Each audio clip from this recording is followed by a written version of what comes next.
Hello, in today's video I'll demonstrate 7 hidden features on Xiaomi Smart Band 10 Pro you didn't know about.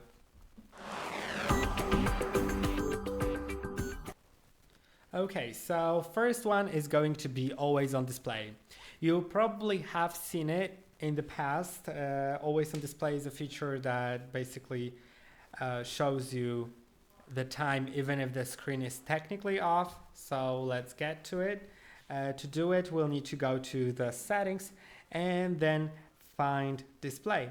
Now scroll down to always on display and I have it enabled. Now I'll put the watch on and I'll show you. Now you can see this is what my always on display looks like. It's currently technically off, and when I tap on the screen, it shows the screen. Now the settings that are available here, there's lots of them. There's a full video about it, so I won't dive deep into those settings, but you can change what happens on raise to wake, whether always on display displays or in the main display. I like it set to main display, which means always on display is always on, and when I raise, it wakes my display. Then I can also customize it. I can change the style of the band display, and that's how I like it. Oh, it's weird. It didn't change. Yeah, sometimes it doesn't. But let's get to another feature, which is going to be continuous SpO2 measurement. You can enable it so it's continuously measured, and it makes your it gives you later analysis of that and the whole chart of the results.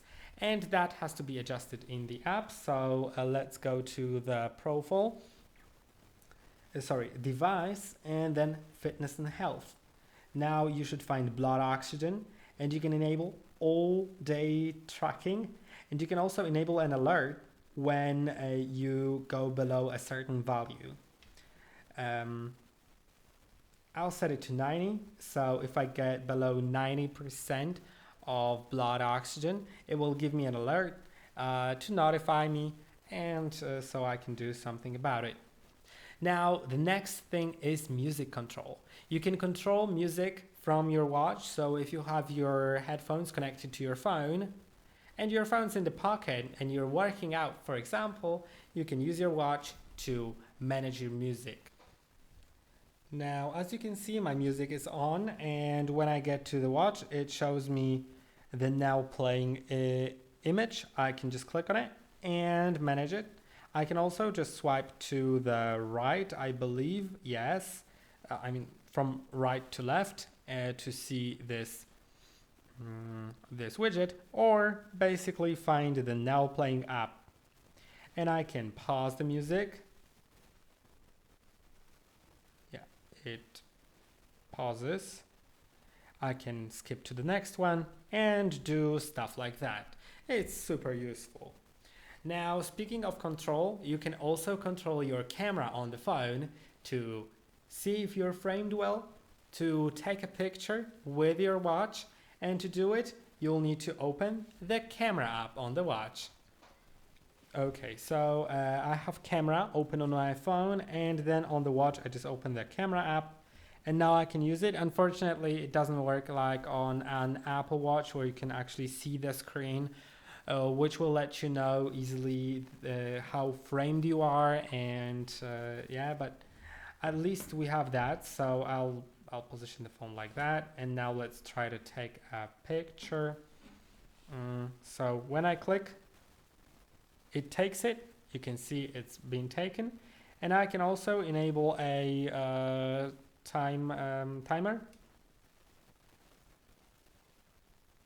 and it also takes a picture, which is also very, very useful. Now, the next thing that I want to show you is accidental touch protection. Sometimes you accidentally touch your watch and click something on the screen that you don't want to, and that can be fixed with a simple setting. So let's get there. As you can see, if I go to the settings app, I can now find the home screen and band display. No, sorry. Sorry. It's going to be in preferences.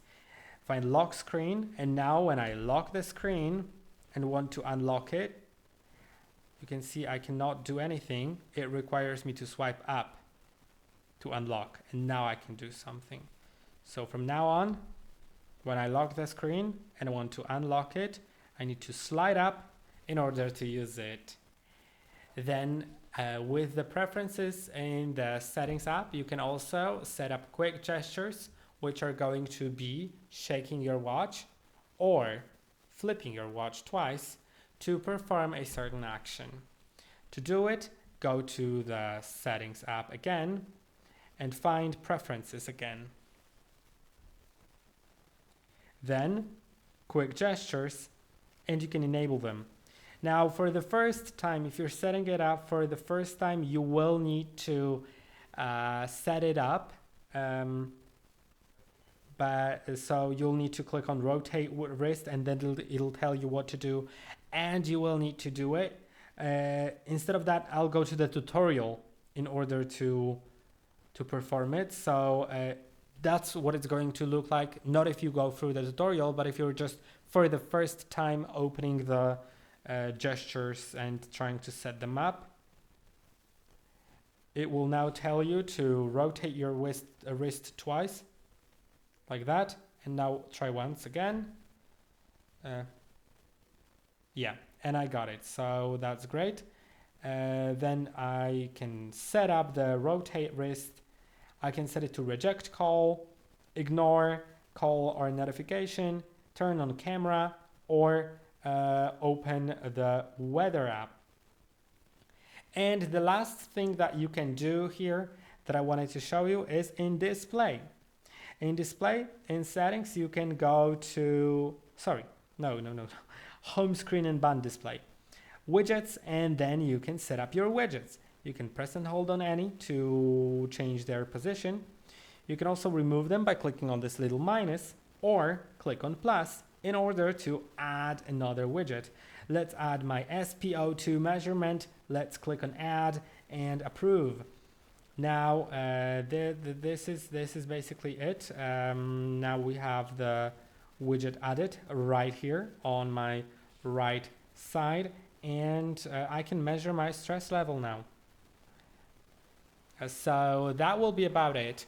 I hope that this video was helpful. Don't forget to like and subscribe, and I'll see you in the next one.